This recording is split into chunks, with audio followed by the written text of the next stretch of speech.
My name is Melline Wood. I'm 31, based in the Chicago suburbs, and I run a property management firm no one in my family cares to know about.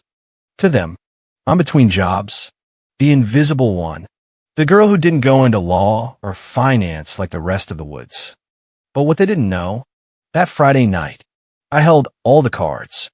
It happened over cocktails at the Lakeview Estates Community Clubhouse on February 2nd, 2024 at exactly 8:47 p.m. That's when Darren, my brother's best friend since college, looked me up and down and said, "Still unemployed? Huh, must be nice to live off daddy while the rest of us actually contribute to this neighborhood." 3 hours later, his badge access to the HOA management office was revoked along with my brothers and 4 of their friends because guess what? They all worked for me. The Woods have always been about appearances. Growing up in our Lake Forest mansion just outside the gates of Lakeview Estates, I learned early that success meant following the HOA script. Perfect lawn, no flags on the wrong day, no mailbox, even half an inch off center, prestigious college, corporate ladder, country club membership, marriage to someone equally ambitious. My brother Brendan mastered this playbook. Wharton graduate, finance guy turned HOA vice president, married young to Lauren from the right family. I was different, quieter, more observant, the one who listened while others talked. Maddie's still finding herself, my mother would explain at neighborhood barbecues. Her smile tight as she quickly changed the subject to Brendan's latest board victory. What no one understood was that I've been finding myself just fine. While they were busy dismissing me as the family slacker, I was building something that quietly controlled the very rules that tormented everyone. It started 6 years ago after my 3rd layoff from firms that valued connections over competence. I realized the entire HOA management industry needed an overhaul. Ridiculous fines for breathing too loud after 9 p.m. Enforcement officers who acted like mini dictators. I had savings from Grandma Helen, the only person who ever believed in me, and a business plan that kept me up for 3 straight nights. Vertex HOA Solutions was born in my studio apartment with nothing but a laptop and determination.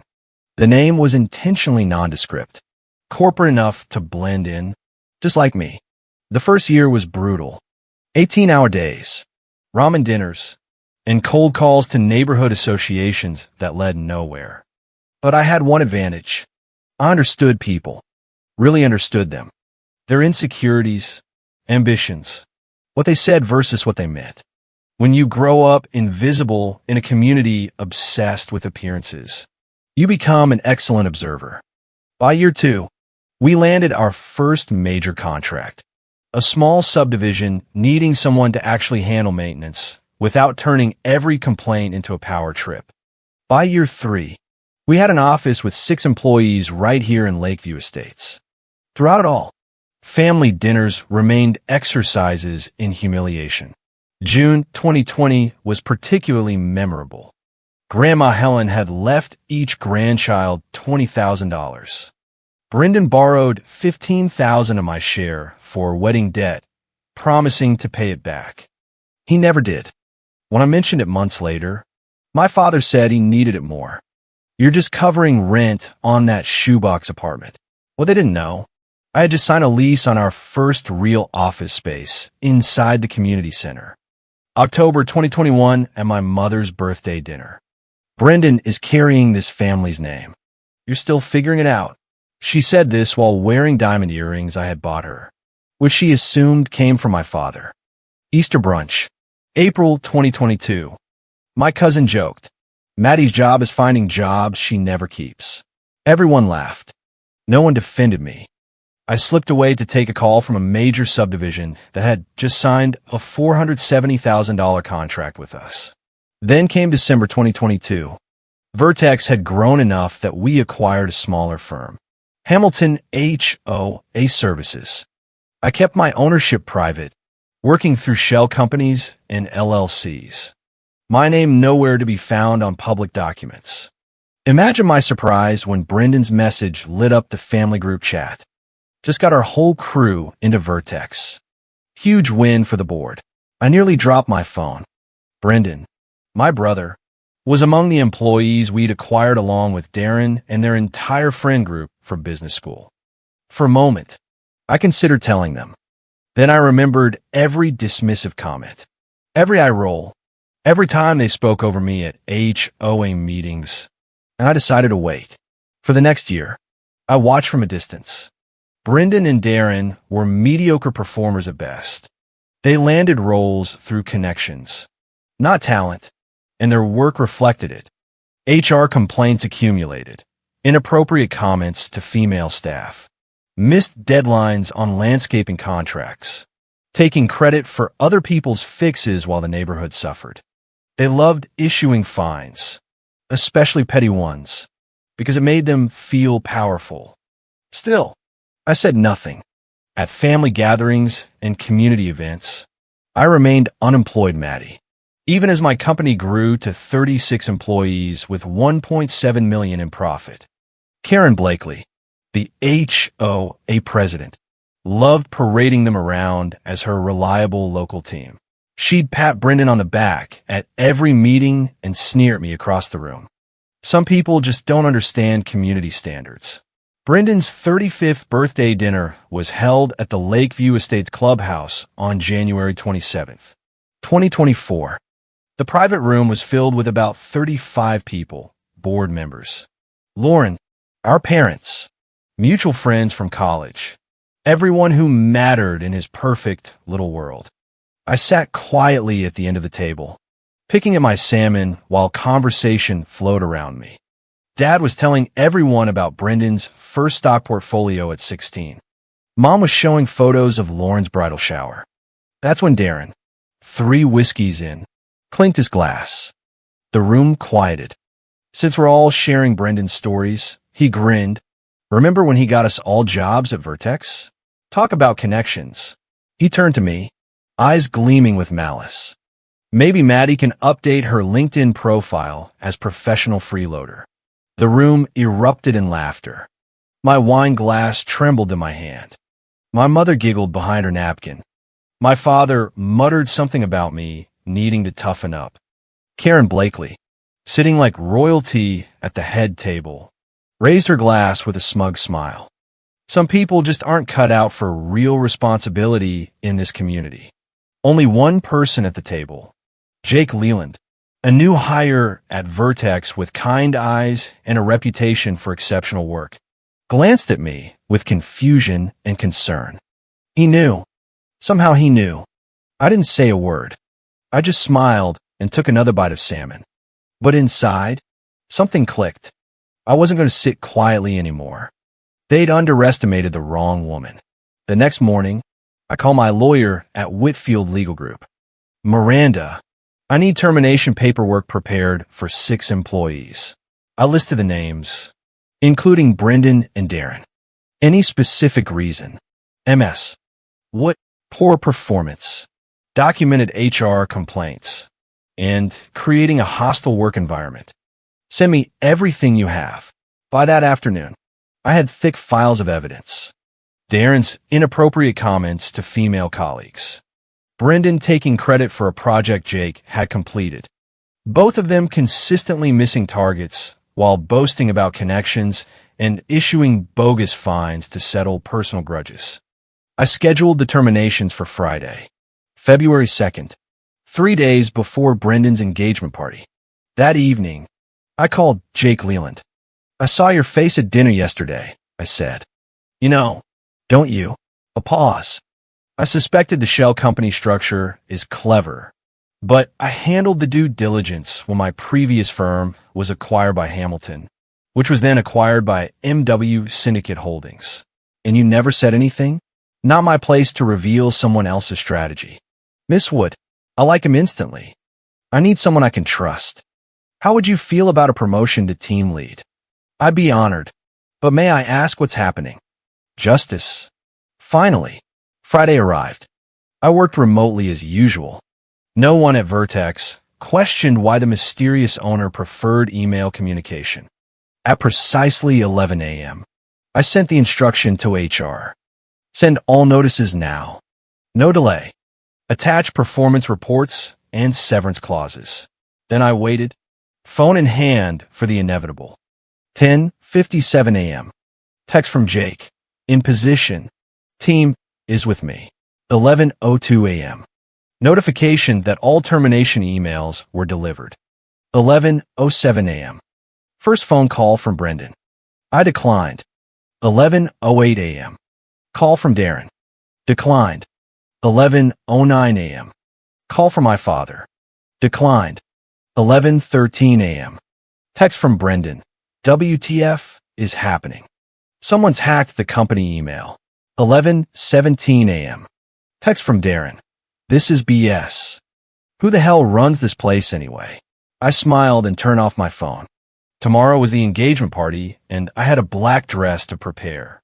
The Grand Lakeview Ballroom sparkled with champagne flutes and designer outfits when I arrived at 7:42 p.m. The next evening, I'd chosen a black tailored dress, navy velvet heels, and the quiet confidence of someone holding 4 aces. Near the champagne tower, Brendan was holding court, his arm around Lauren's waist. Just a temporary setback, he was saying loudly. I'm already talking to the board about expanding my role of Vertex. Across the room, Darren sulked by the bar, murmuring to anyone who would listen about some mix-up at work. Karen Blakely held court in the center, clipboard in hand, even at a party, lecturing someone about their non-compliant holiday lights. I approached slowly, Prosecco in hand. Brendan saw me and scoffed. Still job hunting? Sis. The circle around him quieted, anticipating another opportunity to laugh at my expense.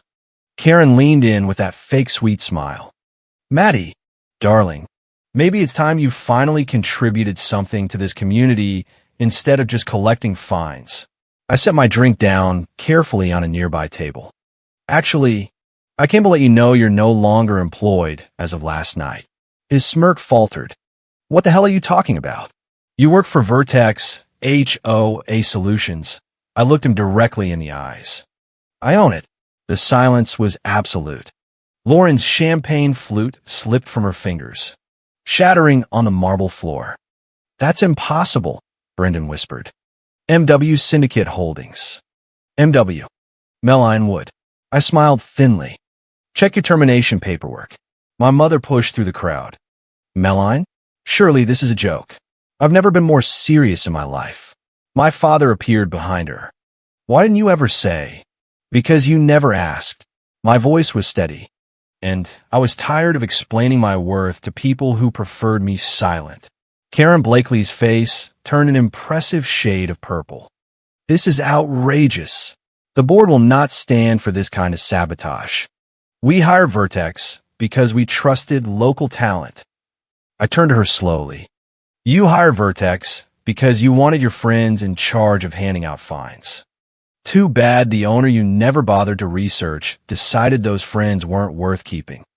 The crowd parted as Jake arrived, leading a group of Vertex employees, the talented ones, the ones who'd earned their positions. He respectfully nodded. Ma'am, I just forwarded the internal memo to the whole team. It's done. Brendan lunged forward, but 2 of Jake's team members stepped between us. You can't do this, he hissed. Dad, tell her she can't do this. My father looked older suddenly, his certainty crumbling. Melline, let's discuss this as a family. We're past that point. Brendan and Darren received legal termination notices with generous severance packages. Their company access has been revoked. Their personal items will be shipped to them. I turned to Jake. Mr. Leland is the new regional director. Darren pushed his way forward. This is revenge, pure and simple. No, I corrected him. This is business. Your performance was subpar, your behavior inappropriate, and your contribution minimal. In your words, connections got you the job, but merit determines whether you keep it. I looked around at the stunned faces. I built Vertex from nothing while you were all busy dismissing me. 36 employees, contracts worth millions, and not once, Not once did any of you ask what I was actually doing with my life. Lauren stepped forward, eyes wide. The anonymous donations to the community fund last year. The $50,000 ones. I nodded. Enjoying your new clubhouse renovation. Lauren, my mother whispered. Why keep it secret from us? We're family. Are we? Because family doesn't humiliate each other for sport. Family doesn't dismiss dreams as delusions. Family asks questions and listens to answers. Karen tried one last desperate power play, waving her clipboard like a weapon. The HOA charter gives the board authority over vendors. We'll cancel the contract tomorrow.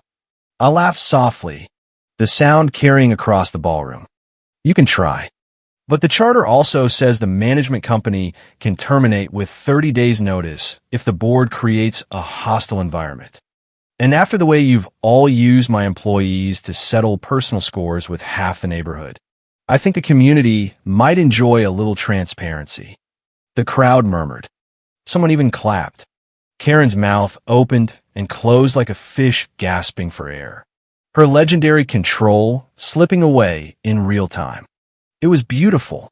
I picked my purse. I have an early meeting tomorrow. Vertex is pitching to capture 3 new subdivisions worth nearly $800,000. Enjoy the party. As I walked toward the exit, Jake's team fell in behind me. Outside in the cool February air, they raised their glasses. To the invisible CEO, Jake said. I smiled genuinely this time. To being underestimated. It's my secret weapon. The aftermath was both exactly what I expected and utterly surprising. Darren's angry post in the neighborhood Facebook group the next morning. Fired for culture fit. She planned this. Unreal.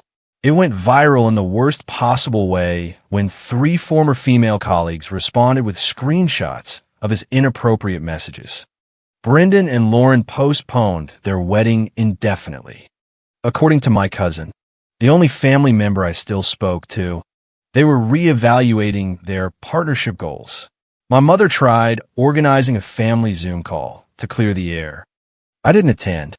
My father sent a handwritten letter that began with justifications and ended surprisingly with what seemed like genuine remorse. I never saw you because I never looked. That failure is mine alone. Too little, too late, but noted.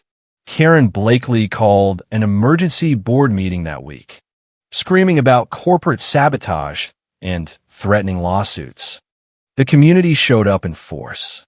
Residents who'd been fined for ridiculous things, like having their American flag up on the wrong Tuesday, lined the hallway with evidence of her selective enforcement.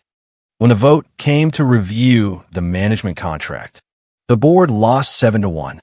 Karen's face, when she realized her little empire was crumbling, was worth every petty fine I'd ever paid. She resigned 2 weeks later, muttering about moving to a community that appreciates real leadership. The new board immediately relaxed the most insane rules. No more measuring grass with rulers. No more fining people for holiday lights staying up an extra day. The neighborhood breathed for the first time in years. Vertex thrived under new leadership. Jake proved to be exactly the partner I needed. Ethical, brilliant, and never underestimating anyone. The local paper ran a feature. The invisible CEO of Lakeview Estates. Why she stayed quiet until it was time. It crashed their website twice.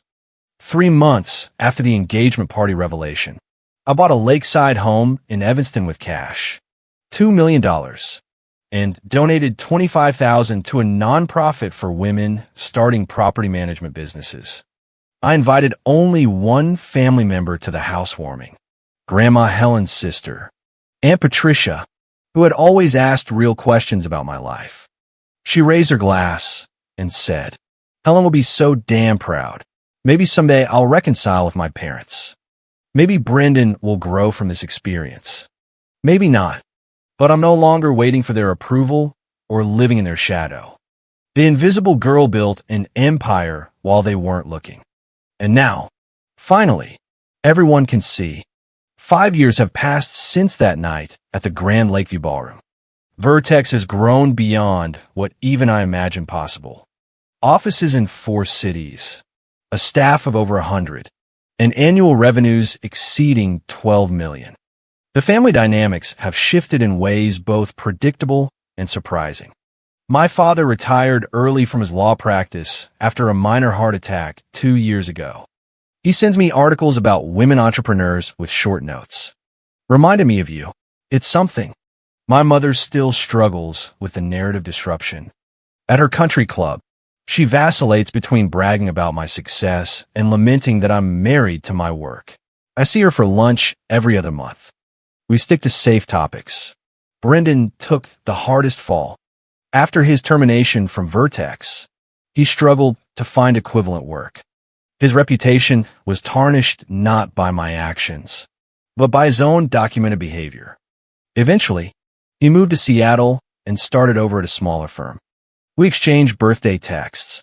Nothing more. Darren disappeared from our lives entirely. Last seen working for a startup in Austin that subsequently failed. As for me, I've learned that revenge, while momentarily sweet, isn't sustainable nourishment. The real victory wasn't in their downfall, but in my rise, on my terms, without apology. Jake Leland became my trusted second in command, and eventually more than that. We were married last spring in a small ceremony on the beach. No family drama, just people who genuinely support each other. The irony isn't lost on me that I've now achieved everything my parents wanted. Success, recognition, even marriage, but on a path they never approved. Sometimes the right road looks wrong to everyone but you. Tonight, I'm sitting on my deck overlooking Lake Michigan. The water is calm, reflecting a sky full of stars. My phone buzzes with a text from my assistant about tomorrow's meetings. Another from Jake saying he'll be home late. And one more unexpected. Brendan got the job. Thanks for the reference. 3 weeks ago, he'd called for the first time in years. Voice humbled, asking if I would serve as a reference for a position he was pursuing. The old me might have relished the role reversal. Might have made him squirm. Instead, I gave an honest assessment. My brother, for all his faults, is intelligent and capable when he applies himself without shortcuts, when he does the work rather than trading on the family name. His new employer called back. I was fair, perhaps even generous. Not because I've forgotten the past, but because I'm no longer defined by it. The invisible CEO is now seen clearly by others and, more importantly, by herself. And from this vantage point, with the power balanced at last, I can choose grace without feeling diminished.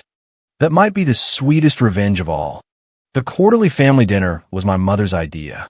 Neutral territory, she'd insisted, just once every 3 months for healing. This marked our 6th such gathering. Elegant restaurants with private rooms where we could navigate our complicated relationships without an audience. Tonight was at Aurelio's, a Michelin-starred establishment overlooking Millennium Park. I arrived exactly on time. Jake beside me. My parents were already seated. My father standing when he saw us. Brendan and his new girlfriend Melissa would be joining later. His flight from Seattle had been delayed. Madeline, my father extended his hand, then awkwardly shifted to a half embrace. You look well. The Thompson contract, my mother said immediately, smoothing her napkin. I read about it in the Tribune. Quite impressive. This was our new language. Acknowledgement of my achievements as conversational currency.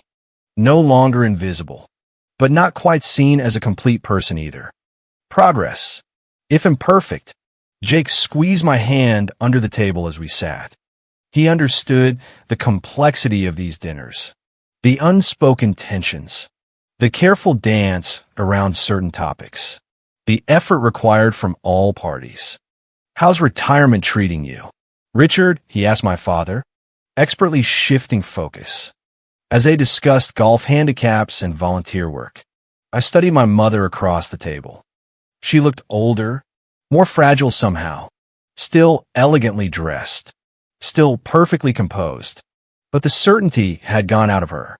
She caught me watching and offered a tentative smile. Your Aunt Patricia mentioned you're considering expansion to Europe. I nodded.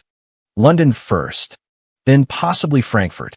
I still have contacts at Harrington International from my fundraising days. If you need introductions.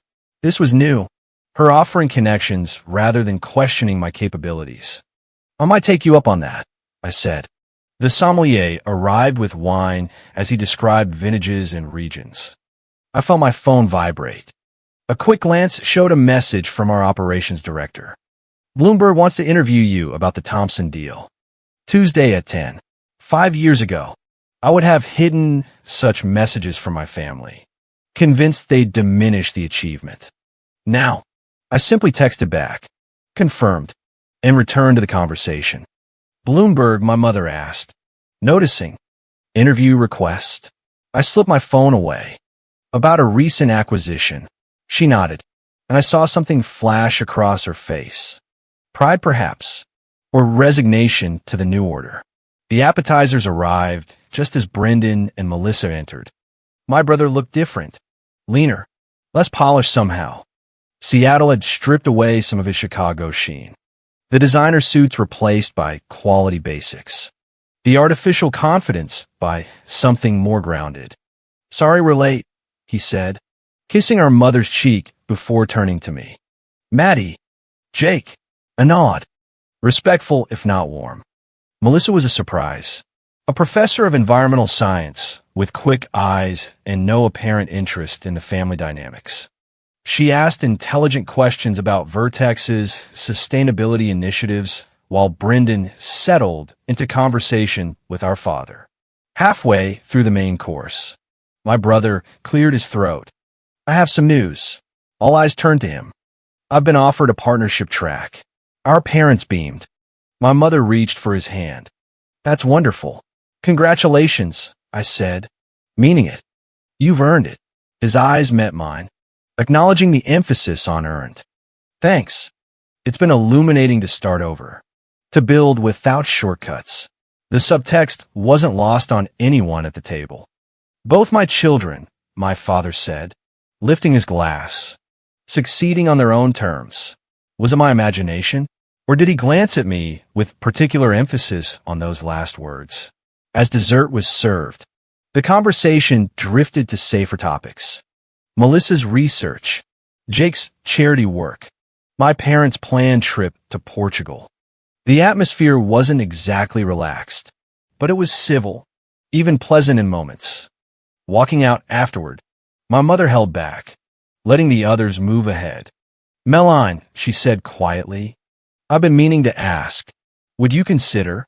That is, I'm hosting a panel discussion for the Women's Foundation next month on female entrepreneurs.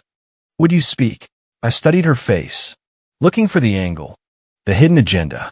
But all I saw was uncertainty, vulnerability, even from Ellen Wood. This was unprecedented. I need to check my calendar, I said carefully. Of course, she nodded too quickly. It's just your story is remarkable. And she stopped, swallowed. I should have seen it sooner. Something shifted between us in that moment. Not forgiveness exactly, but possibility. Text me the details, I said. I'll try to make it work. In the car heading home, Jake watched me process the evening. You okay? I looked out at the Chicago skyline, the lights reflecting on the lake. It's strange. For so long, all I wanted was their recognition. Now that I have it, I realize it was never about that. What was it about then? Being heard, being taken seriously, being real to them. I turned to him. Now that I am, I'm not sure what comes next. He smiled. That's the thing about revenge. Maddie, the good kind doesn't end with destruction. It ends with transformation. I thought about that as we drove home. About transformation versus destruction. About the invisible girl who became visible on her own terms. About family wounds that might never fully heal, but could perhaps scar over into something different. Something bearable. My phone buzzed with an email. The final terms for the Thompson contract worth $4.3 million over 3 years. The culmination of work I'd started alone in that studio apartment 6 years ago. I looked at Jake, then back at the Chicago night spreading out before us. I think I'm ready for what comes next.